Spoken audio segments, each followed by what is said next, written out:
सभी साथियों को नमस्कार, राम राम। स्वागत अभिनंदन है आपका अपने YouTube channel SK online hub में। सेकंड ग्रेड की एग्ज़ाम जो कि 30 जुलाई 2023 को होने वाली है, जीके का जो फर्स्ट पेपर है, तो उस परीक्षा को देने वाले जो प्रतिभागी हैं वो इस क्लास को ज़रूर देखें। इसके अलावा PSTC है, रीट है, पटवार है, LDC है, इन प्रतियोगी परीक्षाओं के प्रतिभागी हैं वो भी इनको देख सकते हैं। तो आप क्लास के अंत तक बने रहिए ताकि आपको पूरा जो कॉन्सेप्ट है वो समझ में आए। और इसी प्रकार की एग्ज़ाम ओरिएंटेड जो क्लास हो पाने के लिए अगर आप चैनल पे पहली बार हैं तो आप चैनल को सब्सक्राइब करें, लाइक करें और बेल आइकन को प्रेस करें ताकि आगे आने वाली जितनी भी कक्षाएँ हैं उनका जो नोटिफिकेशन है वो सबसे पहले आपके पास पहुँचे। अगर आपको क्लास अच्छी लगती है तो आप अपने दोस्तों मित्रों में और प्रतियोगी परीक्षाओं की तैयारी करने वाले प्रतिभागियों को आप ये क्लास शेयर ज़रूर करें और क्लास के अंत में ये ज़रूर बताएं कि आपको क्लास है वो कैसी लगी। तो चलिए सीधे चलते हैं अपने टॉपिक की तरफ। इसमें अपना पशुधन और पशु संपदा और डेयरी विकास वाला टॉपिक वो चल रहा था।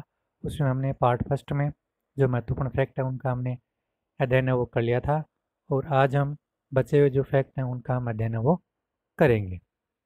तो इसमें सबसे पहला प्रश्न आता है अपना,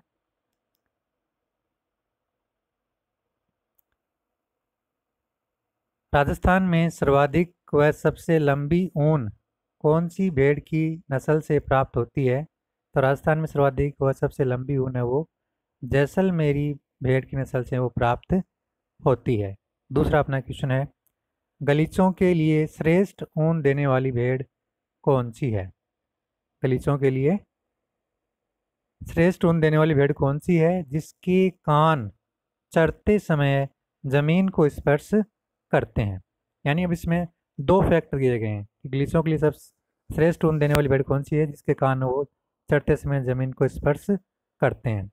तो ऐसी जो भेड़ है वो सोनाड़ी या चनोथर है जिसके चढ़ते समय जो कान है वो जमीन को स्पर्श करते हैं और इससे गलीचों के लिए श्रेष्ठ ऊन देने वाली जो गलीचों के लिए श्रेष्ठ ऊन देने वाली जो ऊन है वो हमें इससे प्राप्त होती है। राजस्थान में पाई जाने वाली विदेशी भेड़ की जो नस्लें हैं वो कौन कौन सी हैं वो हमें देखनी है। तो उसमें है रूसी मेरिनो, ये विदेशी भेड़ की नस्ल है। डोरसेट, ये भी विदेशी भेड़ की नस्ल है। इसमें रेम्बुलेंट और कोरिडोल, ये सभी विदेशी भेड़ की नस्लें हैं। अगला अपना प्रश्न है, गरीब की गाय या रेगिस्तान का चलता फिरता फ्रिज किसे कहा जाता है? तो गरीब की गाय या रेगिस्तान का चलता फिरता जो जहाज है फ्रिज है, चलता फिरता जो फ्रिज है वो बकरी को कहा जाता है। नेक्स्ट अपना प्रश्न है, बकरियों की दृष्टि से भारत में प्रथम स्थान किसका है? तो बकरियों की दृष्टि से भारत में प्रथम स्थान है वो राजस्थान का है। नेक्स्ट क्वेश्चन है, राजस्थान में सर्वाधिक बकरी कहाँ पाई जाती है? तो राजस्थान में सर्वाधिक जो बकरी है वो बाड़मेर में पाई जाती है। अगला अपना प्रश्न है, राजस्थान में न्यूनतम बकरी कहाँ पाई जाती है? तो राजस्थान में न्यूनतम जो बकरी है वो धौलपुर में पाई जाती है। नेक्स्ट है, केंद्रीय बकरी अनुसंधान संस्थान कहाँ स्थित है? तो केंद्रीय बकरी अनुसंधान संस्थान है वो अविका नगर मालपुरा टोंक में स्थित है। और ये जो प्रश्न है वो बहुत बार पूछा गया है और आगे भी आने की इसकी संभावना बनती है। अगला अपना प्रश्न है, नागौर के किस गांव की जो बकरियां हैं वो विश्व प्रसिद्ध हैं? तो नागौर के वरुण गांव की जो बकरियां हैं वो विश्व प्रसिद्ध हैं। अब हम पढ़ेंगे बकरियों की जो नस्लें हैं वो कौन कौन सी हैं। तो मैंने आपके सामने सभी बकरियों की जो नस्लें हैं उनके नाम आपके सामने प्रस्तुत कर दिए हैं ताकि आपको ये याद रहे और एग्ज़ाम में आपका प्रश्न है वो गलत नहीं हो।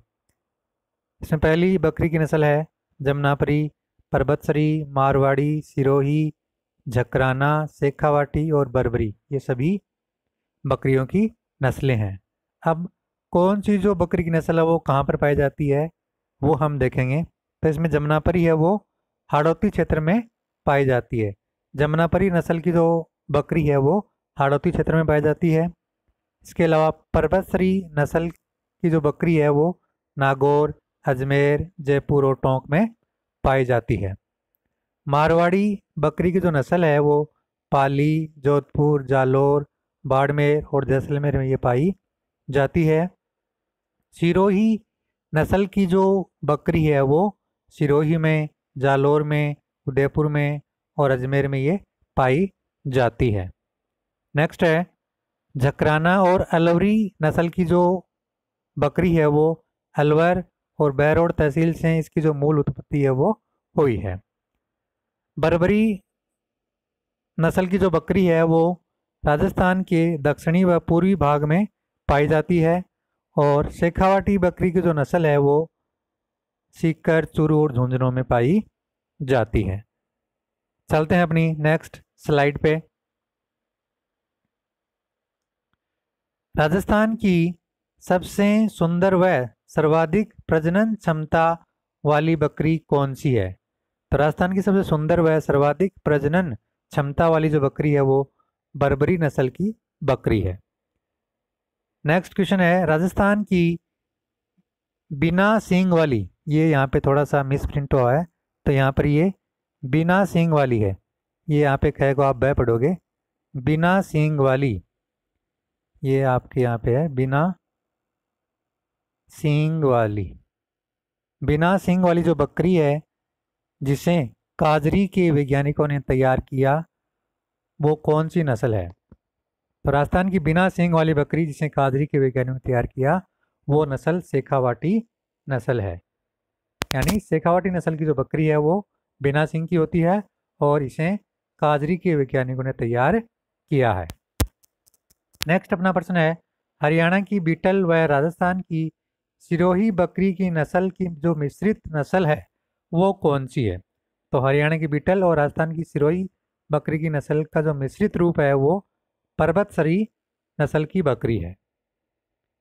ये प्रश्न पूछा भी गया है कि हरियाणा की बीटल और राजस्थान की सिरोही बकरी की नस्ल की जो मिश्रित नस्ल है वो कौन सी है? तो इन दोनों बकरी की नस्ल का जो मिश्रित रूप है वो परबतसरी बकरी की नस्ल है। नेक्स्ट क्वेश्चन है अपना राजस्थान में सर्वाधिक ऊंट कहाँ पाए जाते हैं? तो राजस्थान में सर्वाधिक जो ऊंट है वो जैसलमेर में पाए जाते हैं। राजस्थान में न्यूनतम ऊंट है वो कहाँ पाए जाते हैं? तो राजस्थान में न्यूनतम ऊंट है वो प्रतापगढ़ में पाए जाते हैं। सर्वाधिक ऊंट है वो जैसलमेर में पाए जाते हैं और न्यूनतम जो ऊंट है वो प्रतापगढ़ में पाए जाते हैं। अगला अपना प्रश्न है केंद्रीय ऊंट प्रजनन एवं अनुसंधान संस्थान कहाँ स्थित है? तो केंद्रीय ऊंट प्रजनन एवं अनुसंधान जो संस्थान है वो जोहड़ बीड़ बीकानेर में स्थित है और इसकी जो स्थापना है वो 5 जुलाई 1984 को हुई थी। कई बार इसका जो स्थापना है, स्थापना की जो डेट है वो भी पूछ लेते हैं, तो मैंने आपके सामने दोनों जो फैक्ट हैं आपके सामने प्रस्तुत कर दिए हैं ताकि आपको ध्यान में रहे। अगला अपना प्रश्न है ऊंट को राज्य पशु का दर्जा देने की जो घोषणा है वो कब की गई? तो ऊंट को राज्य पशु का दर्जा देने की जो घोषणा है वो 30 जून 2014 को की गई थी। और ऊंट को राज्य पशु का दर्जा देने की जो अधिसूचना है वो 19 सितंबर 2014 को हुई थी। यानी ये दो फैक्ट हैं यहाँ पे, दोनों को आपको ध्यान में रखना है क्योंकि मैंने दोनों को एक साथ इसीलिए दिया है ताकि आप कंफ्यूज ना हो। आपको प्रश्न सही से पढ़ना है और सही पढ़कर उसी अनुसार आपको प्रश्न का उत्तर देना है।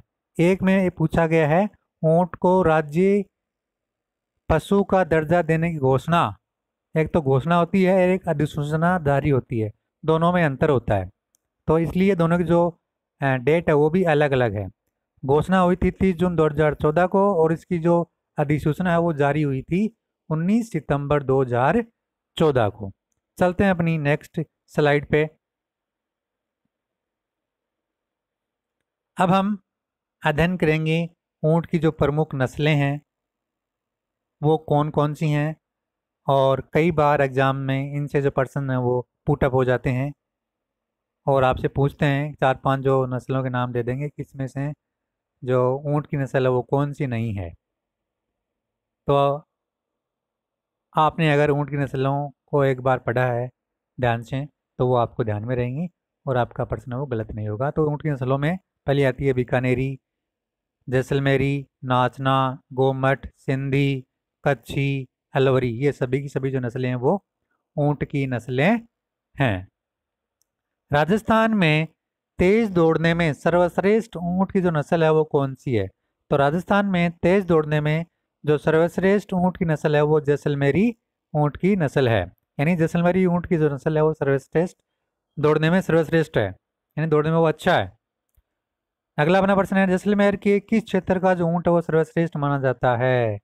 जैसलमेर के किस क्षेत्र का जो ऊंट है वो सर्वश्रेष्ठ माना जाता है? ये प्रश्न पूछा जा चुका है और आगे भी आने की इसकी संभावना है। तो जैसलमेर के नाचना जो स्थान है उस जगह का जो ऊंट है वो सर्वश्रेष्ठ माना जाता है। अगला अपना प्रश्न है, राजस्थान में सर्वप्रथम ऊंट लाने का जो श्रेय है वो किस लोक देवता को जाता है? तो राजस्थान में सर्वप्रथम ऊंट लाने का जो श्रेय है वो जो लोक देवता पाबूजी हैं उसको ये श्रेय जाता है। अगला अपना प्रश्न है, केमल मैन के नाम से कौन प्रसिद्ध है? तो केमल मैन के नाम से अशोक टांक है वो प्रसिद्ध है। ये प्रश्न भी पूछा जा चुका है। अगला अपना प्रश्न है, राजस्थान की फलोदी में ऊंट की कौन सी नस्ल पाई जाती है?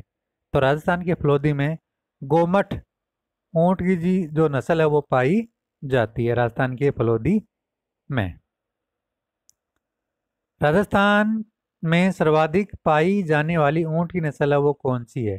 राजस्थान में सर्वाधिक पाई जाने वाली जो ऊंट की नस्ल है वो कौन सी है? तो राजस्थान में बीकानेरी ऊंट की जो नस्ल है वो सर्वाधिक पाई जाती है। चलते हैं अपनी नेक्स्ट स्लाइड पे, देखते हैं उसमें कौन कौन से फैक्ट हमें देखने को मिलते हैं। अब हम अध्ययन करेंगे पशुओं के जो रोग होते हैं वो कौन कौन से होते हैं, कौन से पशु में कौन सा रोग होता है। तो इनमें से भी प्रश्न है वो पहले के एग्जाम में पूछे जा चुके हैं, तो इन सभी को भी हमें देखना है, इनको भी हमें छोड़ना नहीं है। इन सभी प्रश्न आने की संभावना वो रहती है। तो सबसे पहले हम जो भेड़ है उसमें कौन कौन से रोग होते हैं उनको हम देखेंगे। तो भेड़ में सीप पॉक्स है, ब्लू टंग है, फड़किया है और एंथ्रेक्स जो रोग हैं वो भेड़ में होते हैं। अब गाय और भैंस में कौन कौन से रोग होते हैं उनको हम देखते हैं। तो गाय और भैंस में खुरपका है, मुंह पका है, फिलेरियसिस है, बेबीसियोसिस है, फाइलेरियसिस है, मिल्क फीचर है और संक्रमण जो गर्भपात है वो गाय और भैंस में ये रोग है वो पाए जाते हैं। अब घोड़े में कौन कौन से जो रोग होते हैं? घोड़ों में ग्लेंडर्स है, एंथ्रेक्स है, जिसे कि गिल्टी रोग से के नाम से भी इसको जाना जाता है। तो ये जो रोग हैं वो घोड़े में पाए जाते हैं। कुत्ते में कौन कौन से रोग होते हैं? तो कुत्ते में रेबीज है, पार्वो है, केनाइन है और डिस्टेम्पर। ये सारे के सारे जो रोग है वो कुत्ते में होते हैं। अब जो मुर्गी है, मुर्गी में कौन कौन से जो रोग होते हैं वो हम देखते हैं। तो उसमें है रानीखेत है, फाउल पॉक्स है, बर्सल है, मेरेकस है, पुलोरम है, खूनी पेचिस हैं। ये सभी की सभी जो रोग हैं वो मुर्गी में पाए जाते हैं। बकरी में कौन कौन से रोग होते हैं? तो उसमें बकरी में गोट पॉक्स है, एंथ्रेक्स है, ये जो रोग हैं वो बकरी में होते हैं। ऊंट में कौन कौन से रोग होते हैं? ये यहाँ पे ऊंट है, थोड़ा सा मिस प्रिंट हुआ है तो इसको आप माइंड नहीं करोगे, मैंने आपको बोलकर बता दिया है। ऊंट में कौन कौन से रोग होते हैं? तो ऊंट में सर्रा और तीव्रसा नामक जो रोग है वो ऊंट में होते हैं। सूअर में कौन कौन से रोग होते हैं? सूअर में स्वाइन फीवर है, ये सूअर में जो रोग है ये पाया जाता है। अब थनैला जो रोग है वो दुधारू पशुओं में पाया जाता है। ये भी कई बार परीक्षा में पूछा हुआ है कि थनैला जो रोग है वो किसमें पाया जाता है। तो थनैला जो रोग है वो दुधारू पशुओं में पाया जाता है। चलते हैं अपनी नेक्स्ट स्लाइड पे। राजस्थान में सर्वाधिक घोड़े कहाँ पाए जाते हैं? तो राजस्थान में सर्वाधिक जो घोड़े हैं वो बीकानेर में पाए जाते हैं। नेक्स्ट है, राजस्थान में न्यूनतम घोड़े कहाँ पाए जाते हैं? तो राजस्थान में न्यूनतम घोड़े हैं वो डूंगरपुर में पाए जाते हैं। राजस्थान में घोड़ों की कौन सी जो नस्लें हैं वो पाई जाती हैं? तो राजस्थान में घोड़ों की मालानी नस्ल है, काठियावाड़ी नस्ल है और मारवाड़ी जो नस्ल है वो राजस्थान में पाई जाती हैं। नेक्स्ट क्वेश्चन है, राजस्थान में सर्वाधिक पाई जाने वाली घोड़ों की नस्ल कौन सी है? तो राजस्थान में सर्वाधिक पाई जाने वाली घोड़ों की नस्ल है वो मारवाड़ी नस्ल है, यानी राजस्थान में सर्वाधिक मारवाड़ी नस्ल के घोड़े वो पाए जाते हैं। नेक्स्ट क्वेश्चन है, किस नस्ल के घोड़े अरबी घोड़ों से मिलते जुलते हैं? तो काठियावाड़ी नस्ल के जो घोड़े हैं वो अरबी घोड़ों से मिलते जुलते हैं। नेक्स्ट क्वेश्चन है, घोड़ों के तीर्थ स्थल के नाम से प्रसिद्ध है? तो घोड़ों के तीर्थ स्थल के नाम से आलम जी का जो दौरा है जो कि गुड़ामालानी बाड़मेर स्थित है, उसको घोड़ों के तीर्थ स्थल के नाम से इसको जाना जाता है। नेक्स्ट क्वेश्चन है, ऊँटों की बलि के लिए कौन सा स्थान जाना जाता है? तो ऊँटों की बलि के लिए मुबारक महल टोंक को जाना जाता था। चलते हैं अपनी नेक्स्ट स्लाइड पे।